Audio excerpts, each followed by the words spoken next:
ఈ భూమిని, ఆకాశమును, సూర్య చంద్రాదులను, నక్షత్ర మండలాన్ని సర్వాన్ని సృష్టించిన సృష్టికర్త ఎల్లాషే నన్ను తల్లి గర్భంలో రూపించబడ ఈ వాక్యమును నాయన ప్రకటించబడు నీవు, రక్షించబడు నీవు, హెంప చేయబడు నీవే. నీకే మహిమ ఘనత స్తుతులు కలుగునుగాక. షలోమ్. హల్లెలూయా, హల్లెలూయా, హల్లెలూయా. ప్రియులారా, 2001 నుంచి నాకు శోధన, బాధ, కష్టదినాలు ఆరంభమయ్యాయి. 2004లో నేను హైదరాబాద్లో రంజిత్ ఓపీర్ గారి శిష్యులు నన్ను చంపిస్తాను, ఎందుకంటే వాళ్ళ బోధ విరోధమనిగా ఉండడం వల్ల నన్ను చంపిస్తానని మేడమే తలకే ఉండదని వాళ్ళని హెచ్చరించడం వల్ల నేను బెంగళూరు పారిపోయాను. 7 సంవత్సరాలు అక్కడ ఉన్నాను. అప్పటి నుంచి నిన్న అంటే అనగా ఏంటిది 2001 నుంచి 2021 ఏప్రిల్ 1వ తారీఖు వరకు నాకు కంప్లీట్గా కన్ఫర్మేషన్ రాలేదు.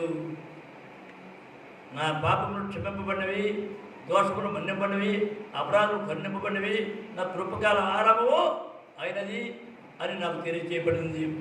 అయితే ఎన్నెన్నో మెసేజ్లు చెప్తున్నాను. దేని గురించి చూడండి, ఈనాడు దేవుడి యొక్క రాజ్యము స్థాపించబడాలి. ఆ దేవుడి యొక్క రాజ్యం గురించి మరి క్రైస్తవ్యం ఏం చెప్తుందంటే క్రీస్తు వస్తాడు, క్రీస్తు రాజ్యం స్థాపించబడుతుందని క్రైస్తవ్యం చెప్తున్నారు. దానికే మీద దెబ్బ కొట్టు. అలా ఎందుకు? ఇజ్రాయెల్ జనాంగము వాళ్ళు విడువబడ్డారు. ఏది? ఇజ్రాయెల్ జనాంగం విడువబడ్డారు. మేమే ఆత్మ సంబంధం ఇజ్రాయెల్వి. కాబట్టి ఆ దావీదు సంతానము యేసే కాబట్టి మరి తద్వారా ఆ యేసు అది క్రీస్తు యొక్క రాజ్యం స్థాపించబడుతుందని అది అనేకమైనటువంటి మంది ఈనాడు యావత్ ప్రపంచ క్రైస్తవులు అందరూ బోధిస్తున్నారు. అయితే వాళ్ళు కూడా వీళ్ళు 1726 పునాదులు ఉన్నవి. క్రైస్తవ్యంలో 1726 పునాదులు ఉన్నవి, 1726 సిద్ధాంతాలు ఉన్నవి. ఎవరి విశ్వాసం అంతే. కానీ బోర్డు మాత్రం చేసింది. ఎలా ఉండగా అరే ఎలా ఉంటుండగా చూడండి బాగుండండి. ఇస్లాం ఏం చెప్తుంది? అలా కాదు, యేసు చనిపోలేదు, తిరిగి లెగలేదు, యేసు రక్తాల పాపాలు పోవు. మరి ఆఖరి ప్రవక్త మహమ్మద్ గారే. కాబట్టి ఇస్లాం అల్లా రాజ్యం స్థాపించబడుతుంది. ఇది శుక్రవారం ఆరాధన, మహమ్మద్ గారు ఆఖరి ప్రవక్తని, మాదే రాజ్యం అని వాళ్ళు అనేక మంది కోట్లాలు ఉన్నారు. క్రీస్తు రాజ్యమా, అల్లా రాజ్యం ఆలోచించి అది ఎవరికి వాళ్ళే సత్యము, ఎవరికి వాళ్ళే ఉంది. ఎట్లా చిన్న 2 వివరాలు చెప్తానండి. మోషే గారు అంటే నా వంటి ఒక ప్రవక్తని యేసే అని చెప్పించి క్రైస్తవులు దెబ్బ కూడా చెప్తున్నారు. నా వంటి ఒక ప్రవక్త యేసు కాదు మహమ్మద్ అని బ్రహ్మలు చీలు చెప్తున్నారు. ఎవరిది? ముస్లింలు చెప్తున్నారు. బాగా అర్థం చేసుకున్నారా? మరి ఏది? శుక్రవారం అని ముస్లింలు చెప్తున్నారు, కాదు ఆదివారం అని అనేక మంది క్రైస్తవులు చెప్తారు. ఇది కాదురా, అది మాది, మా సబ్బాతు, మా ధర్మశాస్త్రము అంతే తప్ప క్రైస్తవ ధర్మశాస్త్రం కాదు, ముస్లిం ధర్మశాస్త్రం, మా ధర్మశాస్త్రం, మోషే ధర్మశాస్త్రం నాడని చెప్తూ మరో పరిస్థితులే రాజ్యాన్ని ఏలుతారని యూదా ప్రవక్తలు చెప్తున్నారు. కాబట్టి అర్థం చేసుకుంటే ఏదో నమ్ముకోవడం కాదు. నేను క్రైస్తవుడిగా కొన్ని వేల మందికి మద్దతు ఇచ్చాను. వేల మందికి యేసుక్రీస్తునామంలో కొంతమందికి ఇచ్చాను, 100 మందికి ఇచ్చాను. యోశ్వామేశ్వరంలో వేల మందికి ఇచ్చాను. అందుకు తెలిసింది ఎంతోమంది శిష్యులు. కానీ పరిపూర్ణమైనది వచ్చినప్పుడు పరిపూర్ణంగా ఏమవుతుంది? నిరార్థకం అయిపోతుంది. మనం ఏం చేయాలి? విశ్వాసం నుంచి విశ్వాసానికి వెళ్ళాలి, మహిమ నుండి అధిక మహిమకి వెళ్ళాలి. అదేవిధంగా మహిమ నుండి అలాగే జీవం నుండి సమృద్ధి జీవానికి వెళ్ళాలి. అంటే ఆయన పోలికగా సమానత్వం పొందాలి. కాబట్టి ఏది అని చెప్పేసి నేను 2025 నుంచి ప్రారంభిస్తున్నాను. ఈనాటికి ఒక తోవ దొరికింది నాకు. స్వతంత్రంగా తేట తెలియజేయబడింది. ఏదేదో చెప్పారు ఇంతకుముందు. ఏది? Professor Ephraim messages, Ephraim EPHRAYIM messages గుర్తొస్తాయి. అవి కూడా పరిపూర్ణం కాదు, అనధికారమైన పోతే. ఏదో నాకు తెలిసింది చెప్పాను తప్ప అధికారంతో చెప్పలేదు. ఇప్పుడు అధికారంతో చెప్తున్నా. ఆయన నాకు తెలియజేశాడు, మీకు తెలియజేశాడు. అర్థమైందా? చూడండి ఏమి చెప్పు. ఇర్మియా 26 అధ్యాయం 10 చదవండి సార్. ఇర్మియా 26 అధ్యాయం 10 ఒకసారి 14 చదవండి. ఇర్మియా 14 బాగా చూడండి. B attentive. పరలోకమందుల తండ్రి నాకు ఈ వర్తమానం ఇచ్చినాడు, మీకు తెలియజేయమని నాకు తెలియజేసినాడని చెప్తున్నాను. Keep it in mind. 20 తారీఖు ఎంత తారీఖు ఇవాళ? 3వ తారీఖున ఏప్రిల్ 3వ తారీఖున 11 గంటల సమయం 11 గంటల సమయం చెప్తుంది. ఈ మాటకి పరలోకమందుల తండ్రి నాకు తీర్పు తీరుస్తాడు. ఒకవేళ నన్ను పంపకుండా, నాకు అధికారం ఇవ్వకుండా, నాతో మాట్లాడకుండా, నన్ను పలపడకుండా అది వర్తమనిస్తే నేను శత్రుబుద్ధి నాకు తెలుసు. అందుకని 2005 నుంచి ఇంతవరకు ఆగాను. పరమతని స్తోత్రం. అది అర్థమైందా? చదువు 14 ఇర్మియా 14వ అధ్యాయము 14వ వచనం. యెహోవా నాతో ఇట్లనెను, ప్రవక్తలు నా నామం బట్టి అబద్ధములు ప్రకటించుచున్నారు. ప్రవక్తలే. నేను వారిని పంపలేదు, వారికి ఆజ్ఞ ఇయ్యలేదు, వారితో మాట్లాడలేదు. చాలు. అంటే దేవుని వాక్యాన్ని ప్రకటించంటే ఆ తండ్రి పంపాలా, అధికారం పొందాలా, ఆ వ్యక్తిగత మాట్లాడితే వ్యక్తిగత సంబంధం కలిగి ఉండాలి. మరొకసారి చెప్తున్నా, నేను ఐ నో హిమ్, నేను ఆయన ఎరుగుదును. నేను వెతకలేదు, అయినా నన్ను వెతికి నా దగ్గరికి వచ్చినాడు, నన్ను తెలియజేశాడు, విడిపించినాడు నన్ను. ఆనాడు 1980లో ఇద్దరు నర్సులతో, ఇద్దరు కాబట్టి కంప్లీట్గా ఆసుపత్రి విడిచిపెట్టి పొట్టి చేతులతో అడ్రస్ లేకుండా బయలుదేరాను. ఆయనే నా దగ్గరికి వచ్చాడు. ఆయనే తన దూతలు పంపించి 2 మారులు నన్ను బలపరిచినాడు. అదృశ్యమైన వ్యక్తిగా వచ్చి ఆయనే ఆకాశ మండలంలో కొనిపోయి ఈ రోజు నుంచి తెలియపరిచినాడు. నేను మహా ఆనందంగా ఉన్నాను. అయితే వాడు చెప్పే విషయాలు లేఖనమా కాదని ఏం చెప్పాలి? పరిశీలించాలి. నమ్మమని చెప్పలేదు. అన్నాను, నన్ను నమ్మద్దు, ఉట్టిదే నన్ను నమ్మద్దు, ఏ బోధకుడిని నమ్మద్దు, మిమ్మల్ని కూడా నమ్మద్దు, లేకని వాక్యాన్ని నమ్మండి. వాక్యము కూడా చూసుకోండి. వాక్యము భయాలు పరసబడిన తోటే వెలుగు కలుగును. అది తెలివిలేని వారికి తెలివినిచ్చును. అనధికారమైన బోధ, అయోగ్యమైన బోధ, అవిధేయమైన బోధ అనర్థాలకు మూలము. అలాంటి బోధకులకు సహాయం చేసిన తప్పే, ఆయన వెంబడించిన తప్పే, అయితే శుభం చెప్పిన తప్పే. కాబట్టి నేను పంపబడ్డానా లేదని ముందు అడగండి. మీరు వెంబడుతున్నారా ఆయన గురించి కూడా అడగండి, మీ గురించి కూడా అడగండి. పరమతని ఎందుకంటే పెద్దవాడికి చెప్తున్నాను, నాది 80 సంవత్సరాలు, సమాజం దగ్గరలో ఉన్నాను. నా నోట అబద్ధం పలకలేదు, నా పెద్దలు అబద్ధం పలకలేదు, నా నోట కపటం లేదు, నా నాలుగులో కపటం లేదు, ఉండదు. ఎందుకనగా ఆయన సన్నిధిలో నేను నాకు జడ్జిమెంట్ ఉంది. ప్రతి మాట జడ్జిమెంట్ ఉందా లేదా? జడ్జిమెంట్ ఉంది. చూడండి ఒకసారి కీర్తనలు 50 అధ్యాయం 16 కీర్తనలు 50 అధ్యాయము 16 వచనం. భక్తిహీనులతో సర్వోన్నతుడు ఇట్లు సెలవిచ్చుచున్నాడు. భక్తిహీనుడు అంటే ఆ ధర్మశాస్త్రానికి తక్కువ, ఆయన నీతికి తక్కువ, ఆయన జ్ఞానానికి తక్కువ, అనాధికారంగా అనుభూతిస్తున్నారు ఈవేళ.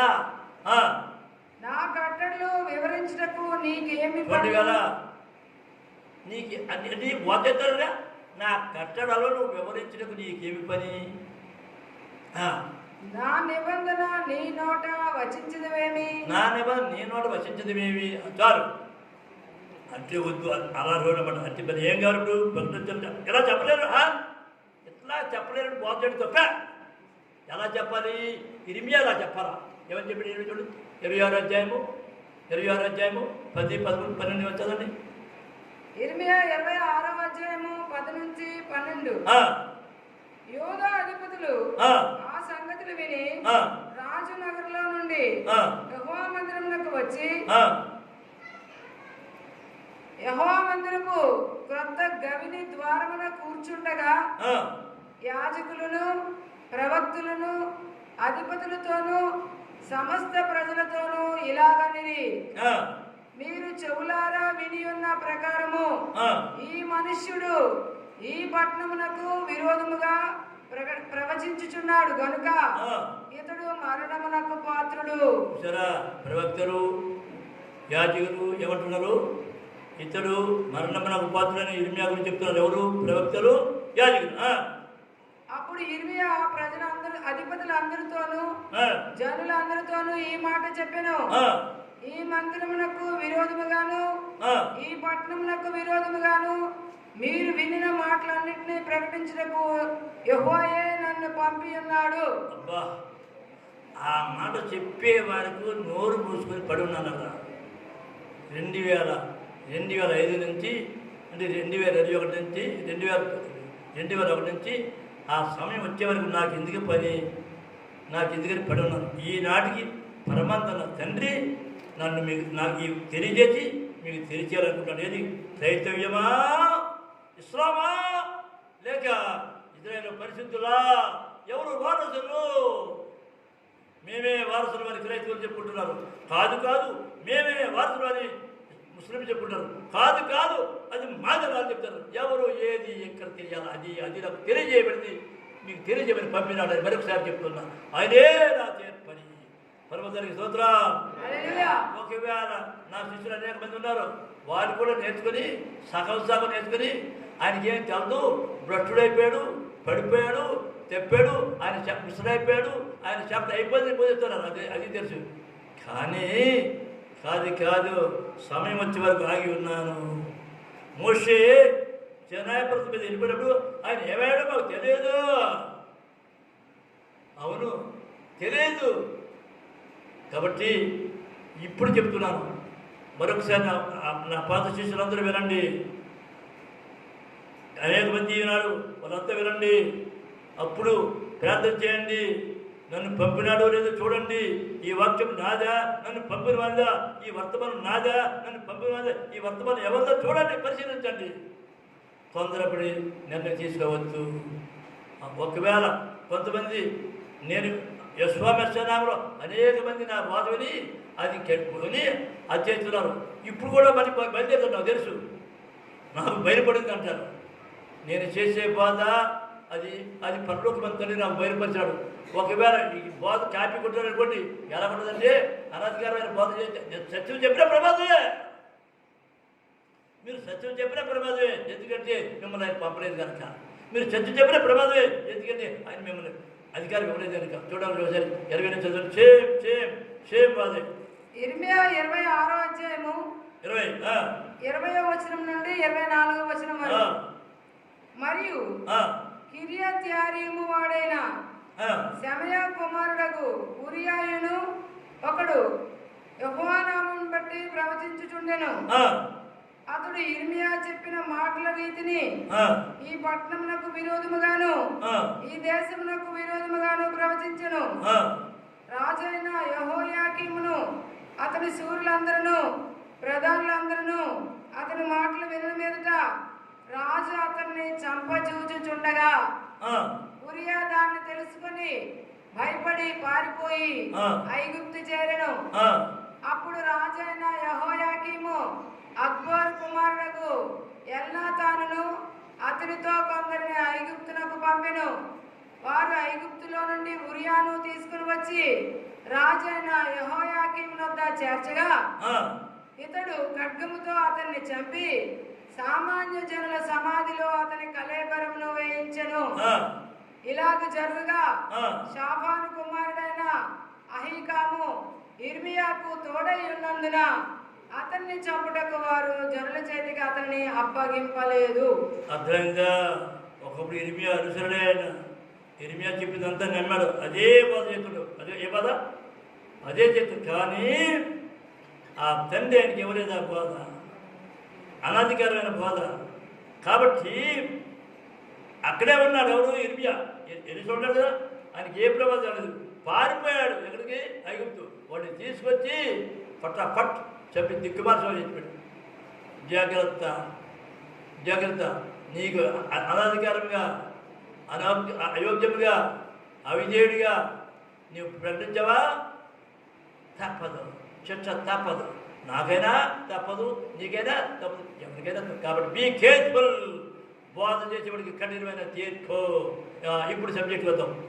మొదటి సబ్జెక్ట్ ఏంటంటే క్రైస్తవులు అంటున్నారు ఇజ్రాయేలు బాగానండి క్రైస్తవ సిద్ధాంతం ఏంటంటే ఇజ్రాయేలు కఠినమైపోయారు అని చేత మేమే ఆత్మ సంబంధమైన ఇజ్రాయేలు అంటారు బాబు అంటారా ఆయన అంటారు మేమే ఆత్మ సంబంధించిన అది కఠినమైపోయారు అంటారు. ముస్లిమ్స్ అంటున్నారు వాళ్ళు తగ్గిపోయారు కఠినమైపోయారు క్షాపకులు అయిపోయారు బాబా నాతో చెప్పాడు బాబు ఎవరు చెప్పటవా ముస్లిం నాయకుడు మనవాడు ఫజ్లుర్ రహమాన్ ముస్లిం నాయకుడు నేనే పెళ్లి చేశాను నన్ను డాడీ అని పిలుస్తాడు డాడీ వాళ్ళు శాపగ్రస్తులు తట్టుకోలేకపోయింది రా బాబు ఆ మాటకి శాపగ్రస్తులు ఆ రోజు తట్టుకోవాలి పని అయిపోయింది మాదే రాజ్యము అలాదే సామ్రాజ్యము మీరు నమ్మండి మొహమ్మద్ గారే ఆఖరి ప్రవక్త ఇస్లాం రాజ్యము శాంతి సామ్రాజ్యం మాదే అని ఫజ్లుర్ రహమాన్ భక్తుడు మంచివాడు వ్యక్తిగతంగా నేనే పెళ్లి చేశాను వాళ్ళ అమ్మ నాన్నకి ఆయనకి నేనే భర్త ఇచ్చాను ఆయన ఇస్లాంలో ఆయన అలాగంటాను ఇప్పుడు ఏది చెప్తుంది అంటారా మరి నేనేమంటున్నాను తెలుసా పరిశీలించండి పరిశోధించండి వివేచించండి ప్రార్థించండి అడగండి అప్పుడు మీరు కన్ఫర్మేషన్ అండి అప్పుడు ఆ తండ్రి ఎవరు నియమించినాడో ఆ నాయకుని మీరు గమనించండి ఏ స్థలాన్ని ఆయన ఏర్పాటు చేసినాడో ఆ స్థలానికి మీరు సమాజంగా కూడండి అని నేను తెలియజేస్తున్నాను చెప్తాను కదా ఓకే ఇప్పుడు వీడు చూడండి ఇజ్రాయెల్ బాబు ఇజ్రాయెల్ విడిచిపెట్టారు కదా అదే నాకు సిద్ధాంతం ఏమండి డాక్టర్ గారు ఇజ్రాయెల్ విడిచిపెట్టలేదు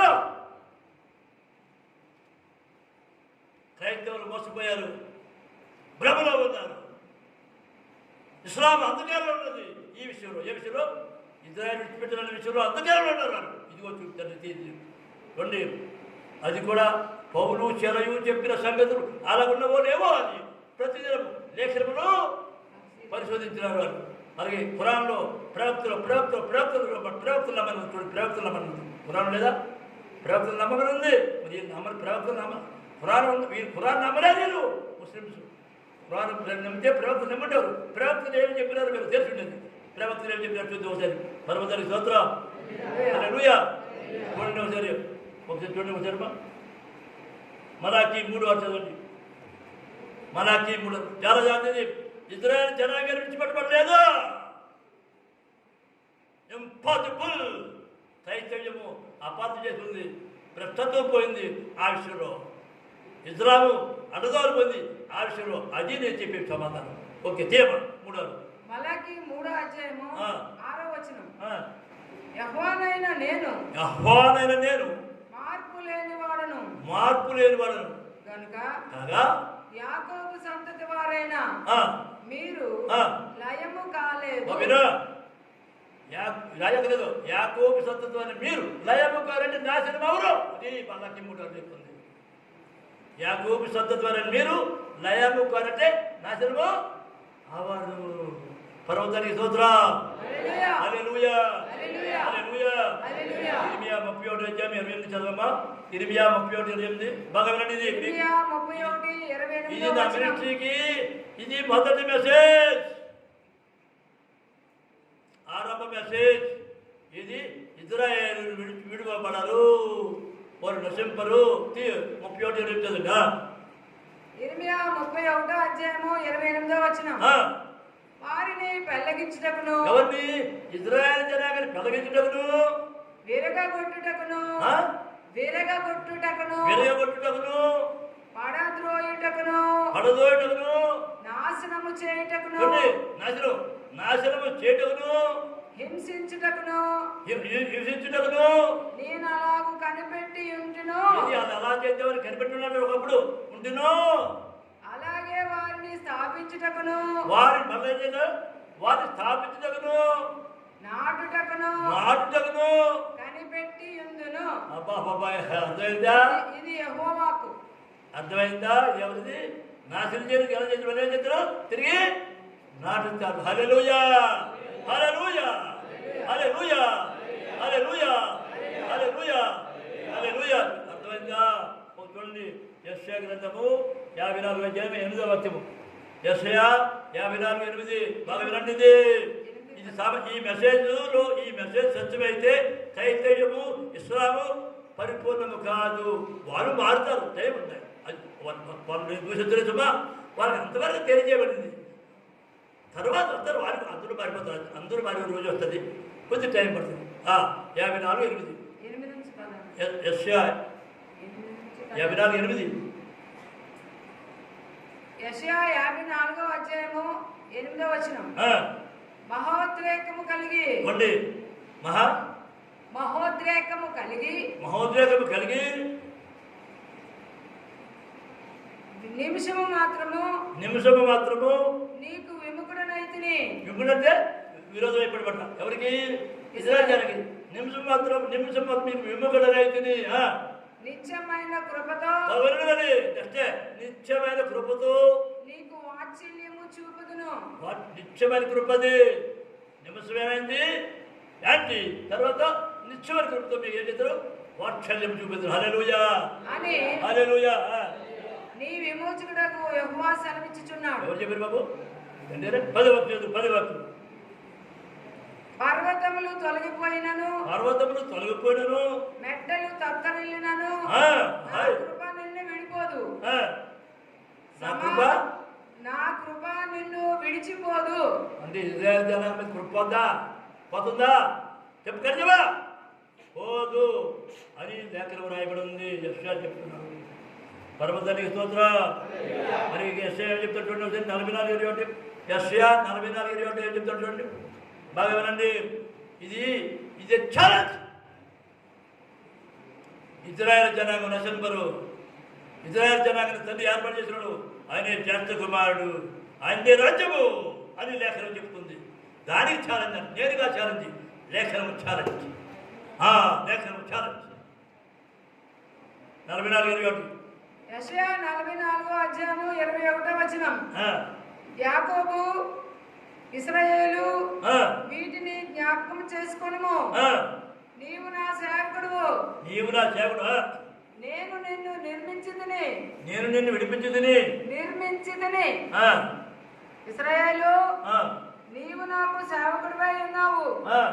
నేను నిన్ను మర్చిపోజాలను. మర్చిపోలేదే బాబు, ఇదే మర్చిపోలేదయ్యా బాబు, మర్చిపోలేదు అని చెప్తుంటే మర్చిపోలేదు. ఏం చెప్పి ఒకప్పుడు నేను చెప్పాను, చూడండి యథార్థం చెప్పాను. నేను చెప్పాను అందులో ఈరోజు వచ్చినా నేను ఈరోజు వచ్చాను. నువ్వులు పట్టు నువ్వులు బయటకు వచ్చి చేద్దాం. నేను నిన్ను మర్చిపోజాలను. హల్లెలూయా. 49వ అధ్యాయం 15 అందులోనే మరి అంటే యెషయా చెప్పింది చెప్తున్నమాట. మీకు ఒక్కొక్క ప్రవక్త ఎవరేమి చెప్తున్నారు? యెషయా 49:15. యెషయా 49వ అధ్యాయము 15వ వచనం. స్త్రీ తన గర్భమున పుట్టిన బిడ్డను కరుణింపకుండా స్త్రీ తన గర్భమున పుట్టిన బిడ్డను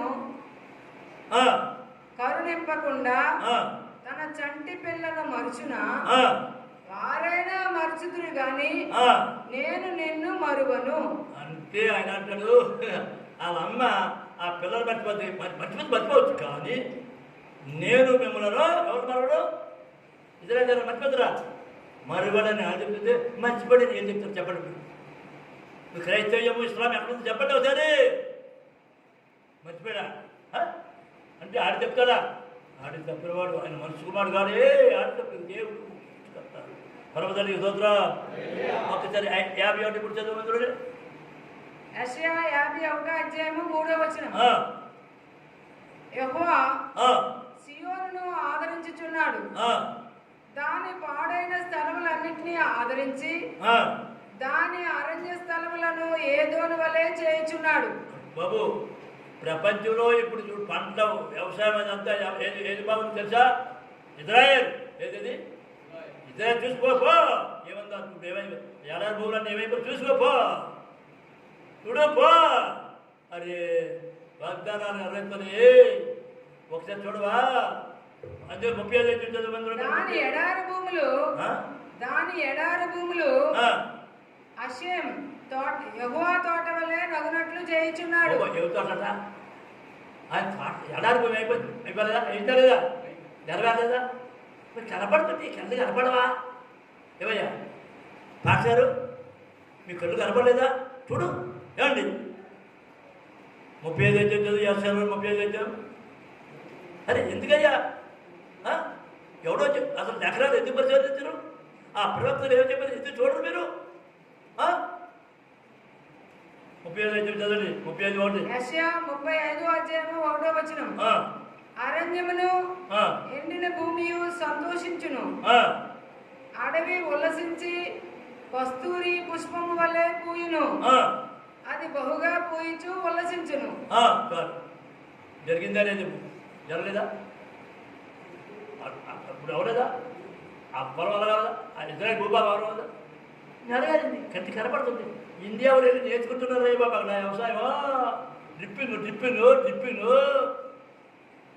ఆ సముద్రం నీరు తెచ్చి తీసి దాన్ని విటమిన్ చేసినట్టు చేసేస్తున్నారు. ఈయన అంతే కదా. మన అనంతపురం జిల్లాతో సమానమయ్య బాబా. మొత్తం అంతా అనంతపురం జిల్లా అంతా ప్రపంచం ఉచ్చపోతుందయ్యా.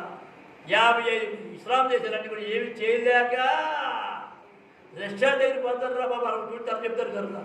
ఏమి చేయలేక 1000 మంది వీడు ఒక్కడు పోలేదు. తర్వాత పరమదారి స్తోత్రం. హల్లెలూయా. ఒకసారి ఎక్కువ చెప్పినాను. లేవి కాండం యెషయా 41:10-11 చదవండి.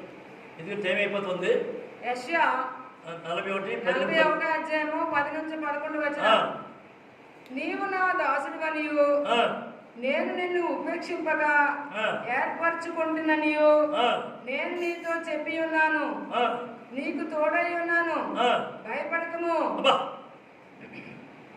భయపడదురా. నేను నీ దేవుడినై ఉన్నాను, దిగులు పడకము. నేను నిన్ను బలపరుతును, నీకు సహాయం చేయవాడును నేనే. వాగ్దానం చేయడానికి ఇప్పుడు 46 అధ్యాయం 3 నుంచి 4 చదవమని. 46 అధ్యాయం 3 నుంచి 4. యాకోబు ఇంటి వారులారా, ఇశ్రాయేలు ఇంటి వారిలో శేషించిన వారులారా. అంటే రాలిపోతారు. మిగిలిన వారి గురించి వాగ్దానం ఇదంతాను. యుద్ధం వస్తుంది. 3 వంతులు 2 వంతులు పోతారు. నాకు తెలిసి అంత వాక్యం ఉంది. గర్భమున పుట్టినది మొదలుకొని గర్భము ఏంటిది? గర్భమున పుట్టినది మొదలుకొని నా చేత భరింపబడిన వారులారా. ఏం చేశారుగా? నా చేత భరింపబడిన వారులారా. నా చేత భరింపబడిన వాళ్ళారా. తల్లి ఒడిలో కూర్చుండున్నది మొదలుకొని నేను చంక పెట్టుకున్న వారులారా, నా మాట ఆలకించుడి. ముదిమి వచ్చే వరకు నిన్ను ఎత్తుకుని వాడును నేనే. చూడండి. అంటే ముసరైపోయే వరకు విడిచిపెడతారా? పరమతల్లి స్తోత్రం. ఎందుకంటే ఎక్కువ మెసేజ్ ఇది ఫస్ట్ పార్ట్ 2 పార్ట్ తర్వాత చెప్తారు. ఈ ఫస్ట్ పార్ట్లోనే లేవి కాండము 26 అధ్యాయం 44 నుంచి 45. అతను లేవి కాండము 26 అధ్యాయము 44, 45. లేవి కాండం ఇది మొదటి భాగం. లేవి కాండం ఇంకా జరిగేస్తున్నట్టమ్మా. 26 అధ్యాయము 44, 45. 26వ అధ్యాయము 44 నుంచి 45. అయితే వారు తమ శత్రువుల దేశంలో ఉన్నప్పుడు వారిని నిరాకరింపగను, శత్రువుల దేశంలో వారిని నిరాకరింపగను, నా నిబంధనను భంగపరిచి వారిని కేవలము నశింపజేయనట్లు. నిబంధన చేశాడు చెప్తాను. ఆ నిబంధన భంగపరిచారు చేసినట్టు వారి యందు అసహ్యపడను. ఏలయనగా నేను వారి దేవుడినైన యెహోవాను. నేను వారికి దేవుడినై ఉండునట్లు వారి పూర్వీకులను జనముల ఎదుట ఐగుప్తులో నుండి రప్పించిన వారితో చేసిన నిబంధనను ఆ పూర్వీకులను బట్టి జ్ఞాపకం చేసుకొందును. నేను యెహోవాను అని చెప్పుము అనెను. విడిచిపెడతారా? భక్తులు రచయిస్తారా? వదిలేస్తారా? విడిచిపెడతారండి? నో తీసుకొస్తారు. పరమదారి స్తోత్రం. ఇది మొదటి మెసేజ్, చిన్న మెసేజ్ చెప్తున్నాను. ఇది ఒకదాంతో అయిపోదు. ఇజ్రాయెల్ గురించి 7:21 మెసేజ్లు ఉన్నవి. స్పష్టంగా వినండి. ఎన్నో ఇజ్రాయెల్ గురించి ఉన్నవి. ఈ మెసేజ్లో ఆ ప్రపంచాన్ని ఎవరు పరిపాలిస్తారో, క్రైస్తవ్యమా, ఇస్లామా, లేక ఇతరుల పరిశుద్ధంగా చూడాలి. అయితే ఇజ్రాయెల్కి ఇంకా మనసు మారలేదు. అంతేకాదు, ఇజ్రాయెల్ రబ్బీలు ఉన్నారే, వాళ్ళకి ఇంకా సమయం రాలేదు. రబ్బీల్లో వాళ్ళకి ఎప్పుడు వస్తుందో అది కూడా చెప్తాను. అయితే వాళ్ళకే మనం ఎవరి చేయ పట్టుకోవాలి? యూదుల చేగే పట్టుకోవాలి. రక్షణ యూజ్ దగ్గర నుంచి వస్తుంది, కానీ స్పష్టంగా తేటగా చెప్తాను. అంటే రెండో మెసేజ్ మాత్రం డోంట్ మిస్ ఇట్. ఈ రెండు కాదు, మొత్తం 21 మెసేజ్లు అన్నీ వినండి, అప్పుడు నన్ను జడ్జిమెంట్ ఇవ్వండి. అంతేకాదు ఎవరిని నమ్మద్దు, నన్ను నమ్మద్దు, మిమ్మల్ని మీరు కూడా నమ్మకం. ఎందుకంటే ప్రతి ఆత్మను నమ్మక ఆయా ఆత్మను తీవ్ర సంబంధం కావు అని ఎత్తికాల మార్గంలో నిలిచి చూడండి, మార్గంలో నిలిచి చూడండి, పురాతన మార్గం గురించి ఆలోచించండి, అడిగి తెలుసుకొని అప్పుడు ఎక్కడ ఉండాలి. పురాతన మార్గం అంటే ఏది? ఆరంభం. పరమేశ్వరుని స్తోత్రం. హల్లెలూయా, హల్లెలూయా. మరొకసారి చెప్తున్నాను, పరలోకమందున్న తండ్రి నాకు తెలియచేయమని, నాకు తెలియజేసి మీకు తెలియచేయమని నన్ను పంపినాడు. యెహోవా నామములో షలోమ్. హల్లెలూయా, హల్లెలూయా, హల్లెలూయా, హల్లెలూయా, హల్లెలూయా, హల్లెలూయా, హల్లెలూయా, హల్లెలూయా, హల్లెలూయా, హల్లెలూయా,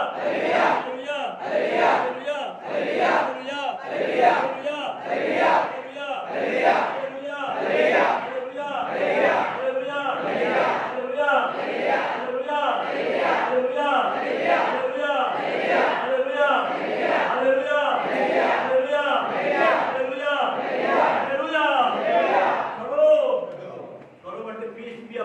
శాంతి సమాధానం కలుగుగా.